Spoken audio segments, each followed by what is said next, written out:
This happened in the fall of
wood. At first I thought I had dreamed it, but then I heard it again. A long, slow creaking noise, like an old gate opening. My bedroom was on the first floor at the back of the unit, and I had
unless a crime was committed they couldn't investigate. I felt like I was losing my mind. 2 nights later, it escalated at exactly 2:14 a.m. I woke up again, this time to the sound of my back door handle turning. The handle rattled gently at first, like someone testing it, then a harder jiggle, like someone.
I left.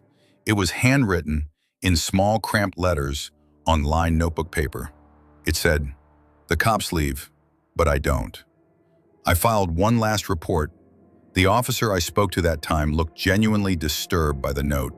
He promised they'd do a wellness check on the neighborhood, but it was too late. I never went back. About a month later, I got a message on Facebook from a girl named Kayla. She said she was the new tenant who had moved into the unit after me. Her message said, "Hi, sorry to bother you. I think you used to live here. Did you ever have someone in a black hoodie hanging around the backyard? I keep hearing footsteps at night, and last night someone knocked on the glass door around 2 a.m. and just stood there." I didn't reply. I didn't want to know what happened next. I work for a property preservation company. Basically, we handle foreclosed homes, securing them, cleaning them out, winterizing them, sometimes even boarding them up if there's been vandalism. It's not glamorous work, but it pays well, and for the most part, it's quiet. You spend a lot of time alone in houses that used to belong to people who are long gone. Sometimes it's sad, sometimes it's just boring, but every once in a while you get a house that feels unsettling. This happened in 2020, when I was assigned to clear out a property in a rural part of upstate New York. It was one of those dying places. Only one gas station, half the businesses shuttered, roads cracked and overgrown, the coiled cord, the kind of phone that would never ring again because the line had been cut long ago. I moved on to the bathroom, that's when my phone rang. Bathroom, that's when my phone rang. Again it said, "Unknown caller." Again this time I hesitated, I picked it up, stepped out into the hallway and answered again. Nothing, but this time after about 5 seconds I heard a whisper, very soft, so quiet I could barely make it out. It said, "Don't answer the phone in the bedroom." Then the line went dead. It stood there, frozen, heart pounding. The house was dead silent. I checked the windows all closed. Nobody was outside, and there was no sign of forced entry. My first thought was that someone had pranked me. It's what anyone would think. Maybe one of the other crew guys was messing with me, but no one else knew I was there that early. And again, I had no Signal, I checked my phone 1 bar then. Nothing like it flickered in and out of. Existence, I tried calling my supervisor. But the call failed, I decided to finish. The job, quickly I started boxing up. Loose items in the living room books. Figurines, dusty glassware. But the whole time I felt off, like I was being watched. I kept glancing toward the hallway half, expecting to see someone standing down.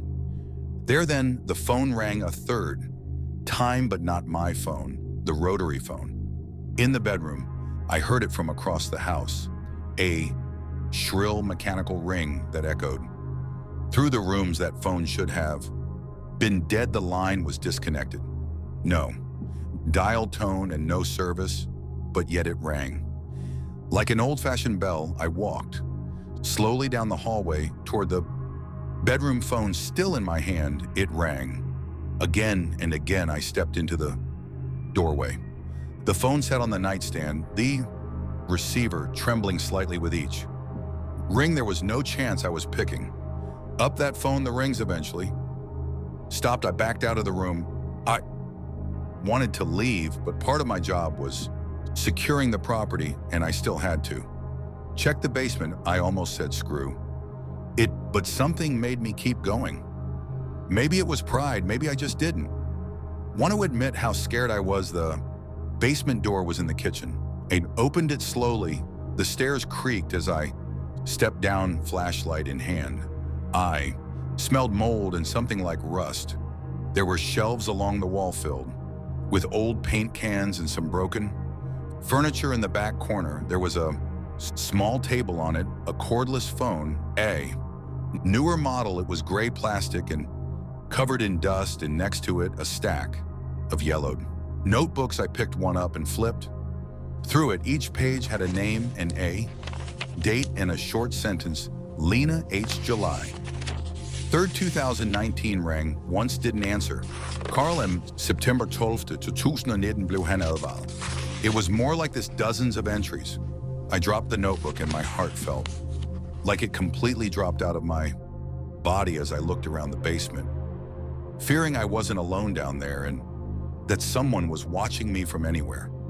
Corner in the darkness, I rushed back up the stairs, looking behind me the whole time, heart in my throat. I didn't finish the job. I drove straight back to their office and turned in my report. I didn't tell them everything I just said. The property was unsafe and possibly had squatters or interference. They reassigned the job to another crew. 2 days later, I got a text from one of the other guys, Mark. He'd gone out there that morning to finish the job. I hadn't told him specifically what happened. His message said the phone in the bedroom with no service rang while I was in there. What the hell? I called his work cell phone immediately, and he told me he didn't answer the phone in the house because he was too freaked out. The next day, Mark apparently quit without notice and never returned to work. He's not dead or anything. I admittedly looked him up on Facebook eventually, and he posted stuff since then, but I never spoke to him again. I don't know what else he saw in the house, but it must have been something bad enough for him to want to distance himself from this job. My boss did call the police to report the potential squatters after Mark quit, but they found nobody inside of the house. Everything about that house, from its location to its eerie, dilapidated interior to the phone calls to my cell phone and that voice on that line and that damn house phone ringing, it's like I found myself in a legitimate horror movie. I swear it had to be one of two things: an elaborate sick prank or an equally elaborate trap.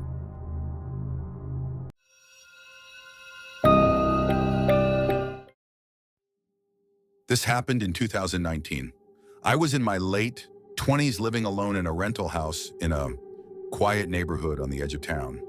It wasn't a fancy place, just an older one-story house with creaky floors, thin walls, and a small backyard, but it was cheap, and it came with a basement, which I used to store extra furniture and tools and stuff. I moved in that spring, and for the first few months, nothing strange happened. The house had its quirks. Some pipes rattled when you turn on the shower, and there was this one kitchen cabinet that always swung open. On its own, but nothing unusual for a place that old. The only part I didn't like was the basement the door was in. The hallway next to the bathroom it was. Heavy and stuck a little when you opened. It and the light switch for the basement was actually halfway down the stairs, which meant you had to walk down a few steps in total darkness before you could reach it the first time I went down. There I honestly felt weird, not scared. Exactly, but uneasy, the single bulb. Didn't do much to light the corners and the whole place smelled like old wood. But I didn't have any reason to be down there for long, so I stored my things, shut the door and didn't think much of it had changed around late. October, I had just gotten home from work. I'm a night shift security guard, so I usually get home around 3 a.m. and I was heading to the bathroom before bed when I heard something. It sounded like a faint knock. 3 soft taps. It came from behind the basement door. I froze in place. At first I thought maybe I imagined it. Maybe it was the pipes or the house settling, but as I stood there holding my breath, I heard it again, 3 distinct knocks. I backed up a few steps and stared at the door, and then I waited. There was just silence now. Remember whispering to myself, it's just the house. Even though I didn't really believe it, I didn't open the door. I went to my bedroom, locked the door, and stayed awake for the next 2 hours listening. Eventually, I fell asleep with the TV on. The next morning, I checked the basement. I opened the door, went down the stairs, and turned on the light. Everything was exactly the way I left it, no signs of anyone having been down there, no footprints in the dust, no broken windows. I convinced myself it had to be the house shifting or maybe a small animal. That got in. Somehow I moved on, but a few nights later, it happened again this time. I was in the bathroom brushing my teeth when I heard the knock, not 3 taps this time, just 1. But it was loud and it was close, like someone had used their knuckles hard against the basement door. I opened the bathroom door and looked. The basement door was closed. Nothing moved. The hallway was quiet. I walked over and put my ear against the wood. At first I heard nothing, but then very faint I heard what sounded like breathing, slow, steady, as if someone was standing on the other side waiting. I backed away and went to my room again. Locking the door, I called my landlord. I told him something strange was going on in the basement, that I thought someone had maybe gotten into the house somehow. He seemed skeptical, but said he'd come by to check it out when he arrived in. The morning we both went down into the basement together, he looked around, checked the windows, the walls, even the foundation. Nothing was damaged or broken. No signs of a break-in or animals. I didn't say anything. I couldn't explain what I was hearing, and I didn't want to sound crazy for the next week. Things were quiet. I started to think that maybe I was just overtired or imagining things. I was working too much after all. But then one night around 2 a.m., I was sitting on my couch watching TV when I heard the basement door creak. Not a knock or slam, but a creak, like it was slowly swinging open. I sat up straight and turned off the volume. I could hear it, a slow grinding creak of the hinges moving. I got up and peeked down the hallway, and the basement door was wide open. I hadn't opened it in over a week. I hadn't even touched it. I grabbed a flashlight and slowly walked toward it. Didn't have a weapon, but I had no choice. I had to know what was going on. I stood at the top of the stairs and shined the light down. The basement was pitch black. The bulb wasn't on. I reached around the corner and flicked the switch. Nothing. It was dead. The bulb must have burned out. That's when I heard footsteps coming up the stairs. They weren't rushing. They were slow, but they were 100% footsteps. And backed away. My hands were shaking. I slammed the door shut and held the handle tight for a moment. I felt the pressure of something on the other side, like it was leaning against the door. Then it stopped. I locked the door and called the police.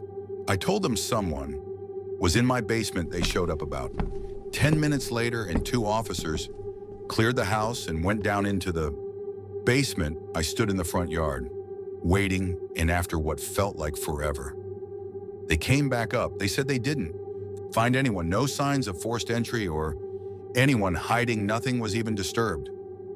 One of them even tried to laugh it off, asking if I'd been watching scary movies. I knew what I heard after they left. I didn't go back inside right away. I just stood there staring at that house.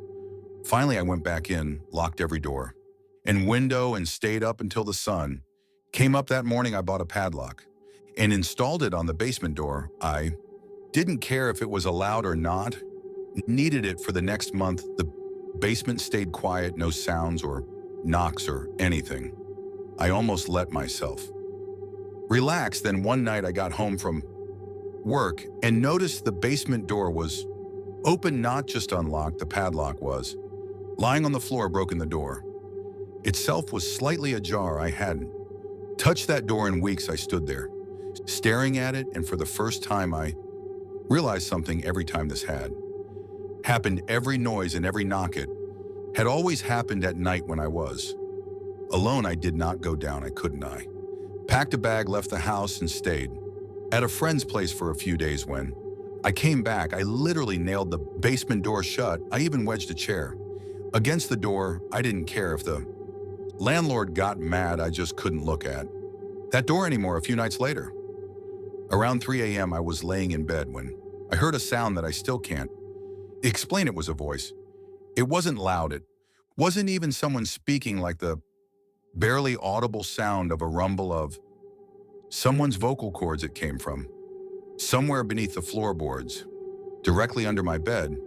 That was it. I called the police again. They showed up, did their search, and nothing turned up again. So I packed everything minus the stuff in the basement and I left. I didn't even wait for the lease to end. I don't know what was in that basement. I don't want to know. All I can say is that sometimes when I lie awake at night in my new apartment, I think about all this. And I wonder if I'd waited just a little longer, what would have come up those steps.